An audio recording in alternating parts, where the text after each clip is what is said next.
Welcome back in, everyone, to the final segment of the Flashback, your Thursday edition. One more week of January shows, and then we are already done with January of 2015. My, how the time flies by, especially this time of year with so much exciting football and news going on. I get to some headlines, a few more that have rolled in this morning and this afternoon. First up, Kobe Bryant, this just out.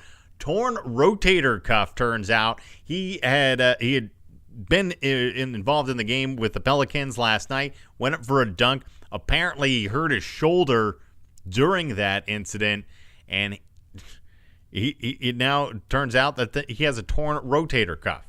So what is this going to do for Kobe Bryant? Obviously, he doesn't want to go out like this. He's probably going to play one more season anyway. So with the spot that the Lakers are in, is it time for Kobe to just shut it down for the season? Should he just go Steve Nash and just shut it down? Go out that way? This is not the way to go out. You miss the Jim Brown days. You miss the Sandy Koufax days where these players are going out on top. The Barry Sanders, it was probably the most recent one that we had where he still could have played for so much longer. But you know what? He thought there are more important things in life. We talked about Kobe hanging it up anyhow. Well, maybe now with the rotator cuff issue. He's certainly not going to be able to put his arm around Rondo, but he can certainly spend more time trying to coax Rondo into coming to LA. That failed effort right there. So Kobe's going to be, he probably should just shut it down. Try to regroup. The team needs to get together anyway and figure some things out for next season. So maybe that is the best thing that could possibly happen in this situation. So Kobe Bryant down with a torn rotator cuff. No word yet on how long he'll be out or what the status is in terms of any type of decision for Kobe in regards to the injury. And then, that's going to open up an all-star spot. It's going to open up an all-star spot. And you know who's going to get that one? Klay Thompson. Klay Thompson's going to have two Golden State Warriors on there. So Klay Thompson looks like he will have his reserve spot. We'll see. That news should break here fairly soon. I would imagine probably before Monday. So Klay Thompson, he's going to be on an all-star team. All right. I don't watch the all-star game anyway in the NBA. I don't watch the all-star game. You want to watch the all-star game in the NBA? Just go down to your local 24-hour fitness or local gym. There's these community college guys or, Division II guys coming in there, and then they try to run the game on a lot of these people who are just trying to get the exercise. It's like, dude, just go join a league, man. Just go join a league. What are you doing? What are you wasting everybody's time for? I'm not here to get better at basketball. I'm here for the cardio benefits. So go somewhere else. Anyway, join a league. They probably are already in 3 different leagues.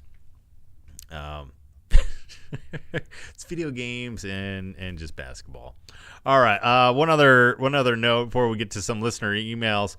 We had a lot of people starting to send in some emails asking questions about the big game, of course, coming up, Seattle and New England.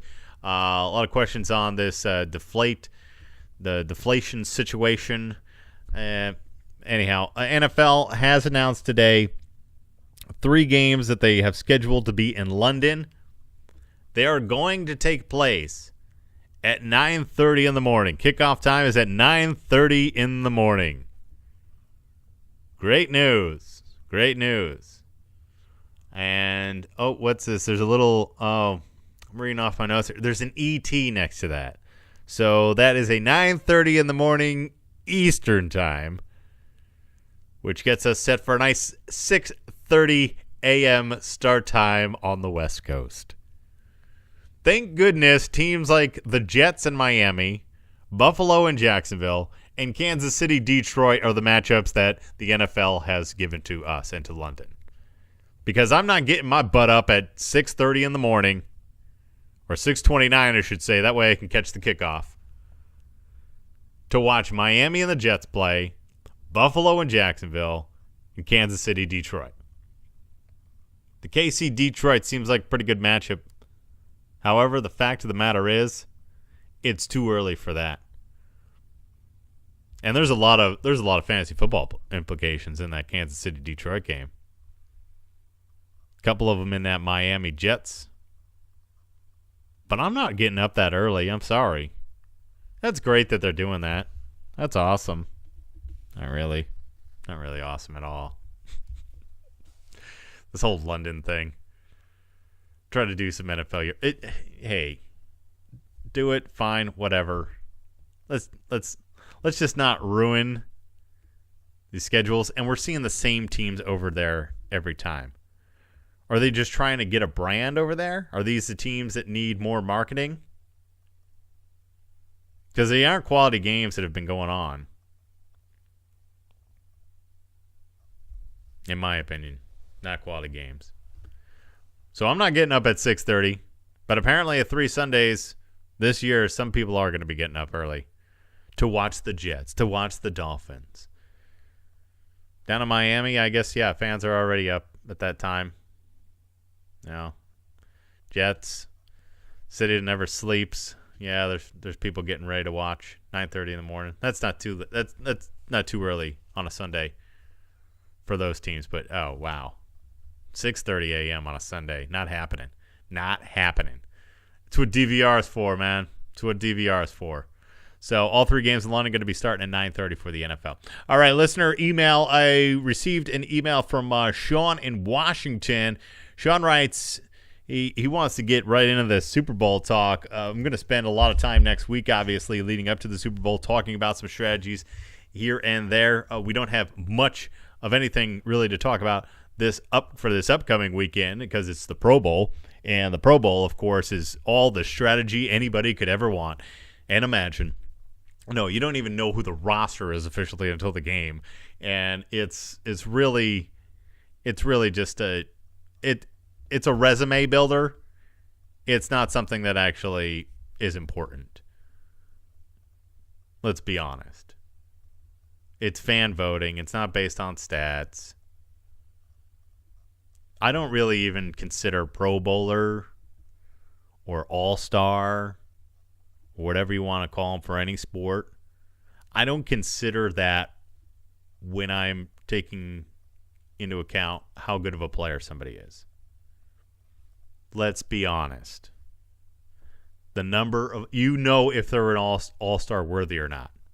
And due to situations here or there, sometimes people get on, sometimes people don't get on because of, look at Klay Thompson right here. He's going to get on because it's a lucky situation. Injuries helped him to get one of those spots. Kobe Bryant was just eating up a spot anyway.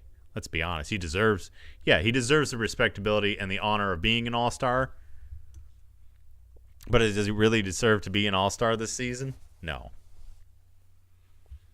It's one of those changing of the guard things that unfortunately hinders some of the younger up-and-coming players who are in that league now.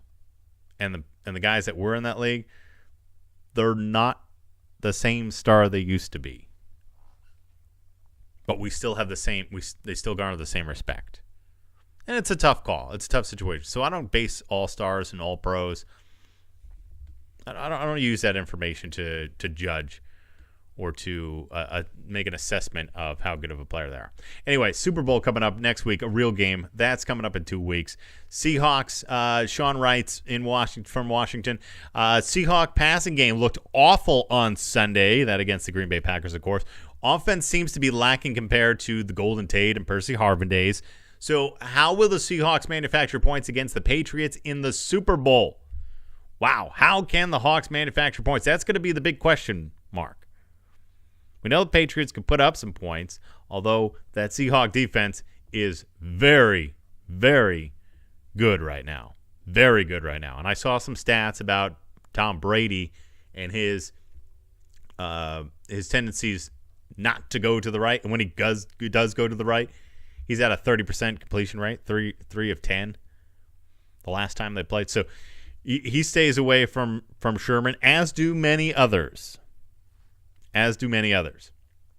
But how are the Hawks going to manufacture points? Well, the Patriots have, and I'm going to take a look at this. I'm going to go in depth next week. I'm going to take a little bit of a closer look for Sean this week here. But as I see it straight off the bat, I'm not going to deflate this answer. Patriots, without a doubt, they have one of the best, if not the best, bump and run in the NFL. Okay, we saw this against Indianapolis. We talked about it heading into the game against Indianapolis. What they were going to try to do was shut down the running backs and also shut down the receivers at the line with their bump and run. Bump and run, keep them off. What happens? Only the people who were able to release off of the line and get some receptions were the tight ends. 7 of 12 receptions by Andrew Luck were by tight ends. The receivers had 2. Correction, the receivers had 2. No, that is correct. Okay, they had 2. They only had 2.